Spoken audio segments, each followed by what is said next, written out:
Hey guys, so I'm going to be showing y'all how I made a snowflake themed cake. So start off by just using whichever cake mix you prefer. I use the festive, the Christmas cake mix. But yeah, and so just follow the instructions on whichever cake mix you're using. Pour the batter into a greased 6-inch cake pan.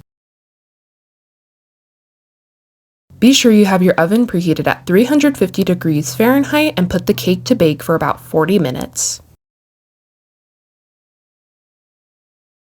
Alright, once the cake is fully cooled down, you can go right on ahead and take it out of the cake pan. And so, you are going to use a knife to just just split it in half evenly. That way you can make it a 2-layer cake. And don't forget to also shred off the top of the cake. That way it's like more even before doing that. But yeah, well, unless it's like flat, it's fine the way it is.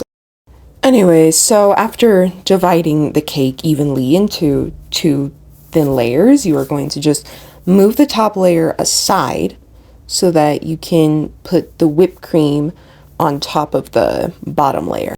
So as for the whipped cream, you are going to be 2 cups of heavy cream with 2 tablespoons of granulated sugar, 2 teaspoons of vanilla extract, and then you gotta add some blue food coloring. I'd say 2 to 3 drops is enough. Alright, when the whipped cream is stiff enough, you can go right on ahead and just start spreading some around the bottom layer.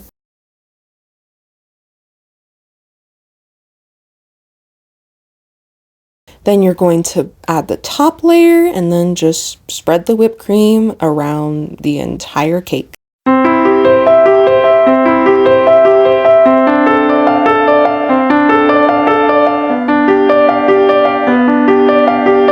Now you are going to beat half a cup of heavy cream with 1 teaspoon of vanilla extract and 2 tablespoons of granulated sugar.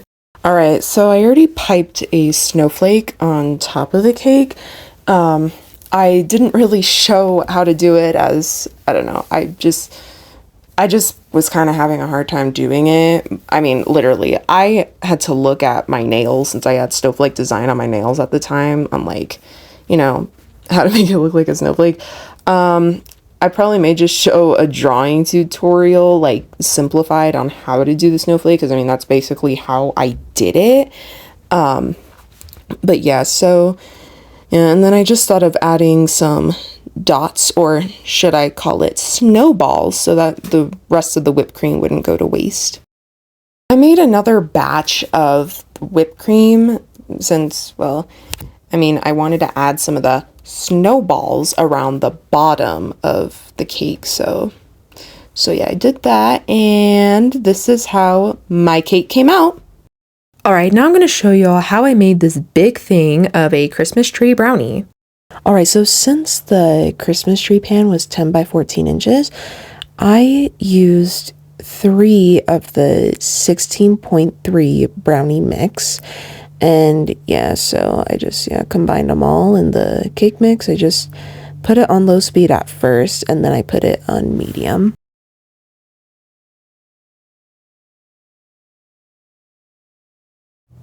Then I greased the pan, and once all the ingredients were well combined, I just poured the batter in there.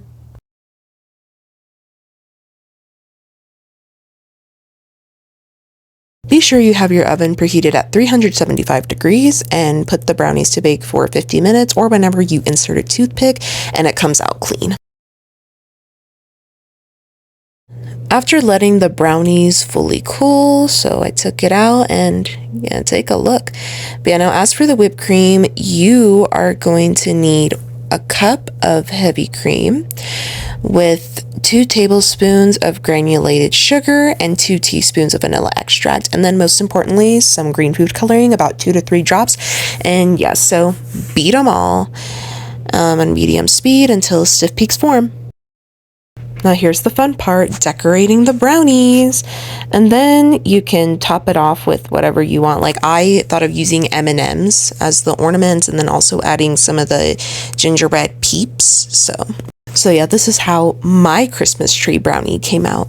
Finally, I'm going to be showing y'all how I made Christmas M&M cookies. Now this was made from scratch. Alright, so you are going to combine 2 cups of all-purpose flour with 4 tablespoons of granulated sugar, 1 teaspoon of baking powder, half a cup of unsalted butter softened at room temperature, 4 tablespoons of milk, and 1 teaspoon of vanilla extract. Now you're going to need a pack of M&Ms. Well, I mean, if you just want to do one batch, be sure that you get less than 9.2 ounces. And it doesn't have to be like peanut butter filled like mine. I mean, I personally like mine with peanuts or peanut butter, so that's why I got that. But yeah, so just add that whole bag. And yeah, so we'll just use your hands to like basically knead it, the whole cookie dough and stuff. And yeah, so yeah, and then you can make little balls, you know, little cookies, and just be sure that the chocolates are only visible on top of the cookies, not like on the side or on the bottom of the cookies. You want to cover it with the cookie dough so there's like not a mess and all that when you bake it. Anyways, so preheat your oven to 375 degrees Fahrenheit and put the cookies to bake for about 10 minutes or whenever you see the cookies are like golden brown on the sides. With the amount of M&Ms, I ended up just making 2 batches of cookies. But yeah, so I just repeated the whole thing, you know, on, you know, the amount of ingredients for the cookie dough and stuff. And yeah, so yeah, this is how, well, this is my first batch right here, but yeah, so this is how my Christmas M&M cookies came out.